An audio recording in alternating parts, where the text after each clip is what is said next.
د هسپتال یوازې MS نه چلېږي، د هسپتال ډاکټران نه چلېږي، نشي چلولی، نه نرسانې چلولی شي، نه زموږ پیرامیډکس. کې مسله دا ده چې ګوره یو سړی به راشي هغه سره پیسې وي، یو سړی به راشي هغه سره ورته نه وي.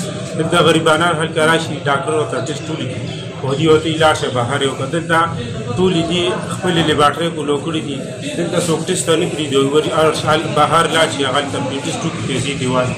دلته سرکاري هسپتال دلته دونه غټ ډاکټران دي، دومره سټاف دی دلته، لیبارټرۍ ډاکټران دي، ولې دې څه لپاره تنخواګانې دی ولاړ شي بهر وال 1500 روپۍ خو ورکړي او یاره بس دې خپلو کې میلو دي. د دې خبرې تحقیقات کول پکار دي چې آیا دا څه وجه یو سړی به دغه بیخي وس کړي، دلته به دې لپاره راغلي کري پیدا سره صرف وروړي، هغوی به هغه ټسټ ونکړي او بغیر دوی او بغیر ټسټ نه به لاړ شي.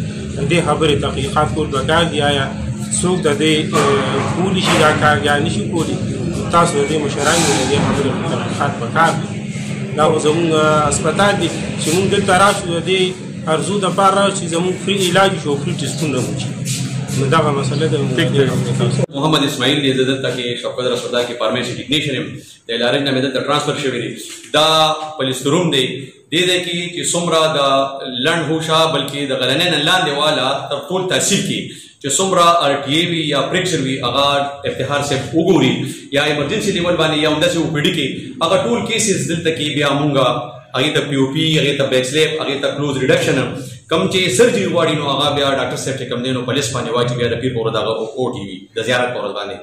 بل دلته کې چې کوم دی سامان ملاویږي، کاټن مونږ دې ځای نه ورکوو، کرپ بینډیج مونږ سره اویلیبل دی، زیلوکین انجکشن یې لوکل کوم انستیزیا چې مونږ ورکوو په ریډکشن کې د پریکچر لپاره هغه مونږ سره اویلیبل دي.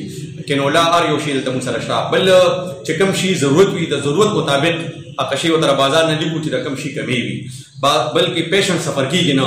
الحمدلله دلته کې هر یو سروس چې کوم دی هغه پرووایډ کوو مونږ ته بیمار ته. د دې ځای د پولیس روم نه هېڅ قسمه کمپلینټ نشته.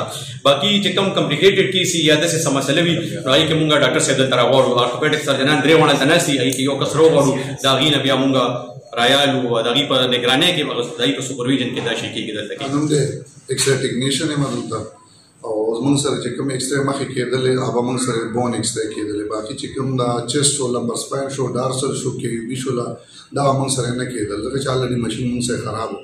اوس ماشاءالله ماشین ټیک شوی دی، موږ سره هر یو ایکسرے کې بغیر د ډیجیټل نه. کوم ډاکټر چې ډیجیټل ولیکي نو هغه موږ ځکه ریپورټ کولی نه شو چې هلته موږ ورته چې ډاکټر بیا نه ایکسپټ کوي، نو د هغې د وجې موږ ورته چې روغه که ساده کې موږ دله کولی شو، که نه شي کولی بیا بار ډیجیټل وکړي. نو موږ سره ماشاءالله نن سبا ټول ایکسرے کېږي. چې د هسپتال یوازې MS نه چلېږي، د هسپتال ډاکټران نه چلېږي، نشي چلولی، نه نرسانې چلولی شي، نه زموږ پیرامیډکس لاګ، نه حکومت. د دې په چلولو کې د عوامو د کوآپریشن ډېر زیات ضرورت دی او موږ هغې ته خواست کوو چې بهی که دلته څه مسله وي، څه دغه وي، دلته راځئ، زه ناست یم د 9 بجې نه واله، یعنې زه 8:30 راځم، 8 راځم، خو زه صرف به یو دغه فکر وویو چې هغې 9 نه 4 پورې زه ناست یم چې څه مسلې ډایرکټ دې راځي او موږ آن د سپاټ دا مسله حل کوو. لکه زه هغه خلکو کې نه موږ راغلي د خدمت دپاره، د دې کورسۍ دپاره نیو راغلي، د دې مشرۍ دپاره نیو راغلي، موږ دې دپاره ناست یو چې موږ خدمت وکړو او موږ ډیلیور کړی یم. دا یعنې خدای فضل دی، ډینټل A1 روان دی، مخکې سم نو، اوس به ډېر څه کېږي. داسې ګایني راوند د کلاک، لیبر روم راوند د کلاک روان دی، زموږ کیژوالټۍ دي لکه دا 6 سیزونه چې کوم د یو مریض دپاره ضرورت دي هغه مونږ پرووایډ کړي دي. صحیح ده که نه؟ نو مطلب دغه خو د عوامو کوآپریشن چې کوم زمونږ خاص کر زه به د دې سیاسي پارټو ته چې کوم زمونږ سیاسي مشران دي د مختلف پارټو، دا ټول زمونږ مشران دي، هغوی ته هم دا خواست وکړم چې څه مسلې مخکې مونږ سره ډسکس کوئ، څه د هغوی مونږ ته په خپلې کمزورۍ، زمونږ غلطۍ، زمونږ څیزونه مونږ ته په ګوته کوئ، اب مونږ حل کوو. که مونږ نه ونشي بیا خیر دی، تاسو چې څه کوئ هغه کوئ. خو یو مهرباني، رسیدونه ډینټل بلاک کې خلکو سره پاتې کېږي چې کوم زموږ هیډ اف د ډپارټمنټ دی، هلته چې ورشي دې رسید جمع کړي، پیسې جمع کړي، رسید مریض له ورکړي، چې راشي ډینټل بلاک کې د RCT د اوراقه دا رسید، هلته رسید ایثار کړي، رسیدونه ټول هغې سره دي. ټیک شو که نه؟ نو د هغې حساب کتاب هغې ته معلوم دی، بغیر رسیده څوک ډاکټر ګوتې نه وړي چې څو پورې هغه رسید جمع کړی دي. صحیح ده که نه؟